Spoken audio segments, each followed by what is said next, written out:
চেষ্টা করব যে 6.1টাই ডিসকাস করতে, এবং আগামীকালকে হয়তো এটাই এক্সটেন্ডেড পার্ট, অর্থাৎ 6.2 এবং 6.2.1 এটি হচ্ছে যদি আপনি ফিনিশ গুড ব্যবসা করেন, মার্চেন্ডাইজার হন, তাহলে এটা থাকবে। সো এখানে একটি এক্সাম্পল আমরা নিয়েছি, প্র্যাকটিক্যাল এক্সাম্পল, বিস solution PLC purchase register, purchase book. এটি আমরা জানি আসলে মূলত একটা জিনিস মাথায় রাখতে হবে, ভ্যাটের কিন্তু আলাদা কোনো ইস্যু নেই। আপনাকে নর্মালি স্টক মেনটেন করতে হয়। আমরা জানি যে সবাই স্টক রেজিস্টার থাকে। সো ভ্যাটের স্টক রেজিস্টার যদি আপনি মেনটেন করেন, তাহলে আর আলাদাভাবে আপনার স্টক রেজিস্টার মেনটেন করার প্রয়োজন হয় না। কিন্তু সঙ্গে সঙ্গে গভর্নমেন্ট এনবিআর এর ভ্যাট অথরিটির যে ফরম্যাটেড প্রেসক্রাইব ফর্মে রাখার কারণে আপনি এটা তাদের রিকোয়ারমেন্টও ফুলফিল হবে, সঙ্গে সঙ্গে আমরা একটা স্টক রেজিস্টারও মেনটেন করতে পারবো। সো এটি সফটওয়্যার দিয়ে মেনটেন করা হয়। আমি একটা এক্সাম্পল দিয়ে আপনাকে দেখাচ্ছি। সেটি হচ্ছে প্রথমে এই যেটি আমরা আজকে দেখাবো, বলছিলাম যে 6.1, অর্থাৎ যেটাকে আমরা পারচেজ রেজিস্টার বলি, ক্রয় বই, বাংলায় বলি হচ্ছে ক্রয় বই। সো এটির ফার্স্ট কলামে হচ্ছে ক্রমিক নম্বর, তারপর তারিখ থাকে। তারিখ হচ্ছে এই তারিখটা হচ্ছে যে দিনে আপনি এন্ট্রি করছেন সেটি সেই দিনেরই তারিখ। সো আমি যদি ধরে নেই যেটি আমরা 2023 সালের জুলাই মাসে ইউজ করছি লেটস এক্সাম্পল হিসেবে, তাহলে সরি, এটা ফেব্রুয়ারি 17 তারিখে আমরা এটা মেনটেন করছি। সো এই যে প্রোডাক্টটা আমরা নিয়ে কথা বলছি, এটি হচ্ছে 40 ওয়াট ডিফিউজার। এটি একটি এলইডি বাল্বের প্রোডাক্ট, এবং এই পারচেজ রেজিস্টার হচ্ছে যে রেজিস্টার আর এনলিস্টমেন্ট পার্সন, অর্থাৎ আপনি যদি ভ্যাটের রেজিস্ট্রেশন থাকে অথবা আপনি যদি এনলিস্টেড হন, তাহলে আপনাকে এইটা গুডসের জন্য, গুডস এবং সার্ভিসের জন্য এটা মেনটেন করতে হবে। এখানে আমরা আপনি রেফারেন্স দিয়ে দিচ্ছি, দেখবেন রুল 40.1 এর এখানে প্যারার কতে বলা আছে যে ক্রয় হিসাব পুস্তক নিবন্ধিত ব্যক্তি তাহার অর্থনৈতিক কার্যক্রম সংশ্লিষ্ট সকল ক্রয়ের হিসাব ফর্ম 6.1 অর্থাৎ মূসক 6.1 সংরক্ষণ করিবেন। এর সঙ্গে সঙ্গে আপনার প্যারা 41 এর এর পরের প্যারাটাই, এই পরের ইয়েটাই বলা আছে হচ্ছে 41-এ।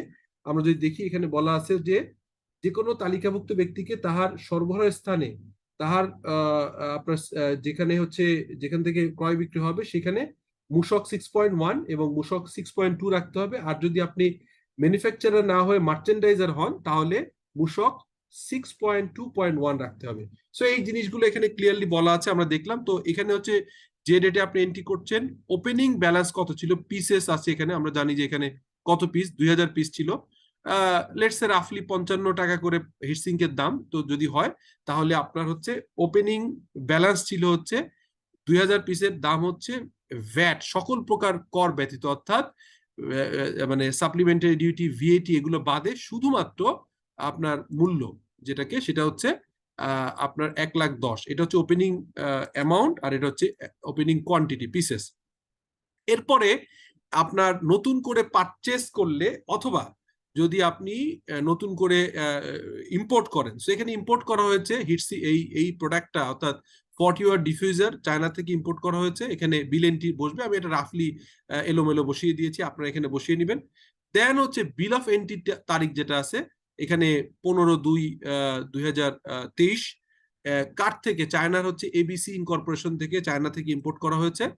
এখানে আসলে নিবন্ধিত বা তালিকাভুক্ত বা জাতীয় পরিচয়পত্র, এখানে যদি লোকালি আমরা এখানে ইম্পোর্ট না করে যদি লোকালি কিনতাম, অর্থাৎ 6.3-র মাধ্যমে, মূসক 6.3-র মাধ্যমে যদি কিনতাম, তাহলে আমাদের যেটা হতো, আমাদের হচ্ছে আপনার এখানে তখন এখানে চলে আসতো হচ্ছে মূসক 6.3-র মাধ্যমে যদি কিনতাম, তাহলে এখানে চলে আসতো যার কাছ থেকে কিনেছি তার বিন নাম্বারটা, এইটা চলে আসতো এখানে bin number, BIN bin number এখানে চলে আসতো। সো এখানে যেহেতু ইম্পোর্টার, অতএব এটি তার থাকলে দিলেন, এক্ষেত্রে আসলে ম্যান্ডেটরি না চায়নার, অথবা আপনি এখানে যদি যাদের তালিকাভুক্ত নাম্বার থাকে, এটা আমাদের জন্য খুব জরুরি না, বিকজ এটা ইম্পোর্ট বিল, এখানে বিল অফ এন্ট্রিটা ইজ মোর ইম্পর্টেন্ট। দেন কতটুকু কিনেছেন, 18,000 কোয়ান্টিটি, আগে ছিল 2000 কোয়ান্টিটি, এখন নতুন করে আবার কিনলেন 18,000 কোয়ান্টিটি। সো টোটাল তাহলে কর ব্যতীত, মানে এখানে সকল প্রকার কর ব্যতীত মূল্য হচ্ছে 55 টাকা করেই যদি আবার কিনেন, তাহলে এখানে আসবে 9,90,000 টাকা। এর সঙ্গে যদি রাফলি ধরি যে 30% একটা সাপ্লিমেন্টারি ডিউটি আছে এই প্রোডাক্টের উপরে, নট নেসেসারি এই প্রোডাক্টের উপর থাকতে হবে, সো এটা আসলে থাকলে এটা আসবে।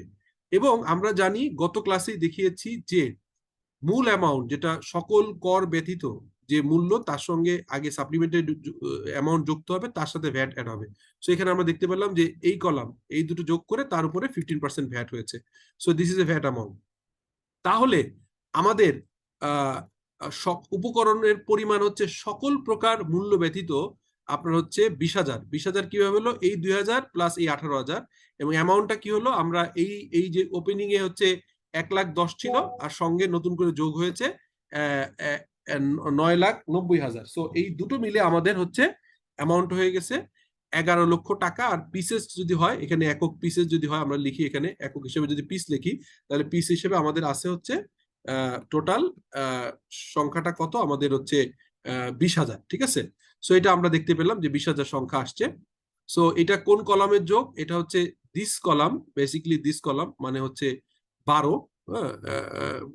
এই কলামটা প্লাস হচ্ছে আপনার এই কলাম, দুটো যোগ করলে যেটা হয় আর কি। ঠিক আছে, অর্থাৎ 12 এবং 4, this this 4 and this 12। So আমরা এখানে ব্র্যাকেটে লেখা আছে 12 যোগ 4। সো এটা পেলাম। এরপরে আমরা পণ্য প্রস্তুত বা প্রক্রিয়াকরণের উপকরণের ব্যবহার, যদি আমরা এই পিরিয়ডে যখন আমরা করছি এটা কেনার পরে যদি আমি হচ্ছে যে এখান থেকে কিছু প্রোডাক্ট ইউজ করে ফেলি, তাহলে ডেফিনেটলি সেই প্রোডাক্টটা এখান থেকে লেস হবে। লেস হওয়ার পরে ক্লোজিং ব্যালেন্সটা থাকবে, এবং মন্তব্যর ঘরে 21 নম্বর কলামে যদি কোনো পার্টিকুলার কিছু লিখতে চান সেটি লিখতে হবে। So this is a very simple form. যে কোনো অ্যাকাউন্টিং যদি আপনার একটা স্টক রেজিস্টার মেনটেন করেন, অলমোস্ট সিমিলার ফর্মে আছে। আমরা জানি যে আমরা যখন অ্যাকাউন্টিং করেছি, ওপেনিং স্টক প্লাস নতুন পারচেস মাইনাস হচ্ছে ইউজ করে ক্লোজিং ব্যালেন্স, এখানেও তাই আছে, বাট ভ্যাটের ফর্ম অনুযায়ী এবং যেভাবে রাখতে বলা সেভাবে রাখতে হবে। আশা করি এই